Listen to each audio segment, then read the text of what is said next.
Yes, sir. Yes, sir. Yes, sir. Yeah, yeah, yeah. Lil Brunson back at you with the back at you, and I'm the best reporting on the Eagles. Listen, before we get into the meat and potatoes, gotta let y'all know, man. Shout out to y'all for copping all the Hurt season hats. All the merchandise been going crazy, man. Shout out to everything y'all do for the Eagles community, everything you do for yourselves, man. Listen, man, I want y'all to take time out, you know what I mean? Call somebody, pick up the phone, tell them that you love them. Tell them that you care about them. Make sure you keeping your loved ones in mind because, listen, anything can happen out here, man. Anything can happen out here, man. You know what I mean? Listen, man. Quick rest in peace, man. To the homie, man. Takeoff, man. Just one of the best young brightest stars out here, man. I don't even want to dive too deep into that, man. But that's just sad news for me, man. For real, man. But listen, the trade deadline is over. You know what I mean? The Philadelphia Eagles didn't make any moves. I'm not sad about it because I'm perfectly fine with where we are as a 7-0 ball club. We did go and get Robert Quinn 2 weeks ago, so you know we've been early on it. We was early on this trade deadline stuff before everybody else start pinching the clock. So I'm not really mad about it, man. A lot of people wanted to see Kareem Hunt in the Philadelphia Eagles uniform, but come on, man, it is what it is, man. It is what it is, man. We good. Miles Sanders is playing great. I think we just getting used to Howie Roseman making moves, and we a little greedy out here right now, man. As we should be, man. As a 7-0 ball club, we want it all. We want it all, but that does not mean that a lot of people didn't make moves or attempt to make splashes. Let's get into some of the, the most notable trades of today and what I think about them. Bradley Chubb to the Dolphins. There's been a lot of talk about Bradley Chubb getting moved. A lot of people wanted Bradley Chubb in the Eagles uniform, kind of over Robert Quinn. I was cool with either one, but Bradley Chubb is going to have to get paid over there. The Dolphins are looking good with Tua back in the fold, and I guess they wanted to bolster up their defense. I'm not mad at that. I really like that move for them. If I got a great Bradley Chubb to the Dolphins, you know what I mean, with all the pieces that they got and the things that they made, I'm going to give that a solid B. I like Bradley Chubb, and I like him over there with the Dolphins. Chase Claypool to the Bears. Pittsburgh won that one. Pittsburgh won that. I don't think Claypool is a bum. I think he's still young. I think he has some bad quarterbacks. I don't think you're going to see anything really different from Claypool over there because Fields is still, maturing and Fields is still, developing right before our eyes. But, to get a second-round pick for Claypool, I mean, you really can't go wrong with that, man. You basically, was Claypool a first-round pick? I think Claypool was a second-round pick. You basically got what you drafted for him. Listen, you got everything back. You ain't never signed him long-term. There's no real money there. So, you know what I mean? I think the Steelers made out good with that. And I think the Bears kind of made out good with that as well, though. I think the Bears and Claypool over there, it gives Justin Fields a guy with a bigger wingspan, a guy with a bigger catch radius while he's still developing. So, I kind of like that. I like that. You know what I mean? I like that for him. I'm going to give the Bears a C on that one. I'm definitely going to give Pittsburgh an A just for what they got back in return for it. T.J. Hockenson to the Vikings. Who's the Vikings tight end right now? You know what I mean? The Vikings are 6-1. We were the only team to touch the Minnesota Vikings this season. And the Vikings are trying to. TJ Hockenson is like a top 10 tight end in the game for real. And this is a power move. This is a move that says, I want my offense to be more dominant. We know he could block. We know he's good after the catch. I mean, you added that to a 6-1 team, and it's an interdivisional trade. You know what I mean? I respect that. I'm not sure about what the compensation was, but I'm going to give a strong B to the Vikings, man. Hopefully, them guys got something back, but I'm going to give a strong B to the Vikings. Nyheim Hines to the Bills, running back from the Colts. I really was looking at him, man, because he's a punt returner, a running back. He's physical. He's not scared to take no punishment. And I think he played a little bit of wide receiver before, too. Like, I liked him for the punt return aspect. But, the Bills are adding pieces still, to a 6-1 team. The rich are continuing to try to get rich over there. So I'm not mad at that move at all. You know what I mean? It helps the Bills out, adds a different runner, as a guy in the pass-catching game that can help out, and a guy in the punt return game. So that's a solid move for a team that's trying to make something happen. I'm going to get that a B as well. Calvin Ridley to the Jags. I'm excited about this because I feel like Calvin Ridley was like low-key wrongfully suspended, or it didn't have to be that harsh. You know what I mean? But, I'm glad to see Calvin Ridley over there with Doug Peterson for one. And, Calvin Ridley definitely will help out. He's one of the best route runners in the game. People kind of forgot about Calvin Ridley. You ain't been saying his name a lot, with the suspension. But Calvin Ridley definitely helps out Trevor Lawrence in his development. I'm going to give an A to the Jags on that one.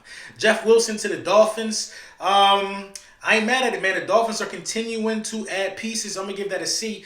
Chase Edmonds to the Broncos. Edmonds got a lot left in the tank. Edmonds got a lot left in the tank. The Broncos have some running back issues. Their young stud, Javonte Williams, I think he's done for the season. Melvin Gordon, a lot of fumbles, you know what I mean? And Chase Edmonds is a guy that, you know, he can be effective if used. I like it. Jacob Martin to the Broncos. I got to read up on that one. I'm not really sure about that one, but the Broncos are trying. The Broncos are heavily involved. William Jackson, cornerback from Washington, over to the Steelers. Who cares? You know what I mean? Like, well, okay. I have no grade for stuff that don't make sense. But yeah, man, those are some of the notable ones reported by Bleacher Report, Gridiron. So you know what I mean. Moves have been made. Can't be discouraged if you're a Philadelphia Eagles fan because we've been making moves since last offseason. We make moves. We're one of those franchises that don't sit stagnant. You know what I mean? So I'm perfectly fine where we at. About to be 8-0 after Thursday. You know what I mean? Primetime game coming up for us. I'm perfectly fine. But there are some guys who are spinning some narratives about us, and I want to talk about that. You know what I mean? The narrative right now and the notion right now within the Philadelphia Eagles talk, you know, for mainstream media, all the talking heads, is that they don't feel like we're battle tested. And shout out to Emmanuel Ocho, man. Ocho, he's one of those guys I listen to, you know what I mean? I don't want my tweet to go over heads that I put out there about what he was saying. But yeah, man, you know, I definitely respect his opinion and things of that nature. But, you know, when you come out and say, you know, the Philadelphia Eagles haven't played, you know, a Buffalo Bills or a Kansas City Chief. We haven't been tested against that type of passing attack. He named the Bills, he named the Chiefs, and he named Joe Burrow and those guys over there in Cincinnati. First of all, let me get Joe Burrow out the way. Joe Burrow has lost to 3 backups this season. Joe Burrow just lost to Jacoby Brissett last night. He lost to Mitchell Trubisky, and he lost to Cooper Rush. Let's just get that out of the way.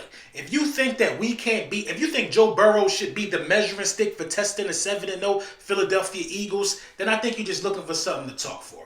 Now let's talk about the Bills. The Bills and the Eagles have 6 common opponents on the roster.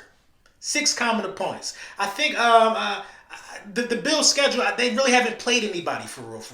Everybody wants to say this about us, but the Bills have really not even played anybody. Yeah, I guess you could say they tested because they ran into Mahomes or whatever. I think they even beat Patrick Mahomes and them guys. That's a solid win. That's a strong win. Beating the Chiefs is a strong win. Not going to take that away from nobody. But we got to get into some of our strong wins as well. People want to disrespect us. You know what I mean? It's only one team that's 6-1. To my knowledge, it's only one team that's 6-1 in the AFC. One team, and that's the Buffalo Bills. The Philadelphia Eagles are 7-0. The Dallas Cowboys are 6-2. The Giants are 6-2. The Minnesota Vikings are 6-1. We have 4 teams in our conference with 6 or more wins. 4 teams, and the Philadelphia Eagles will play the other guys not named the Philadelphia Eagles at least once. You're going to play Dallas twice. They're 6-2.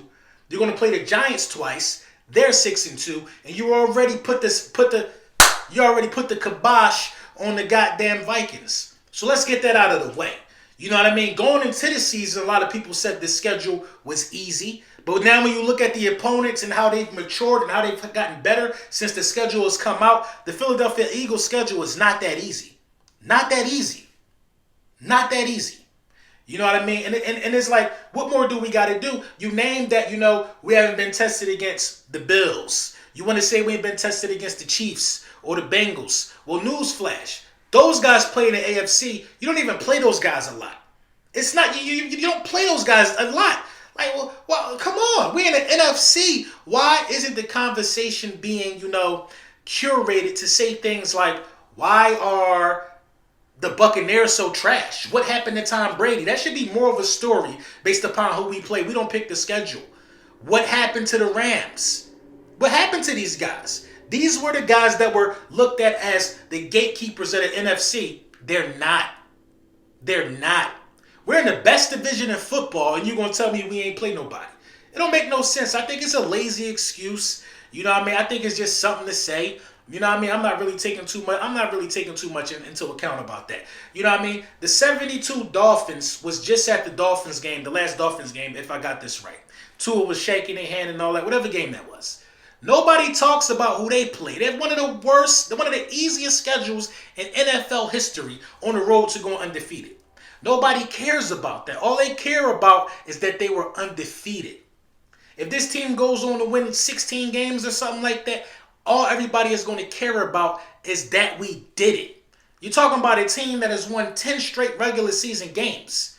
Winning regular season games ain't new to us. We should get more respect based upon the fact that we're out here handling business alone. We beating who we supposed to be beating. We ain't play nobody that was better than us. Nobody. We ain't give nobody a game. We ain't come out and have no mental error. It's a locked-in football team, so of course we're going to make it look easy. Let me know what y'all think in the comments.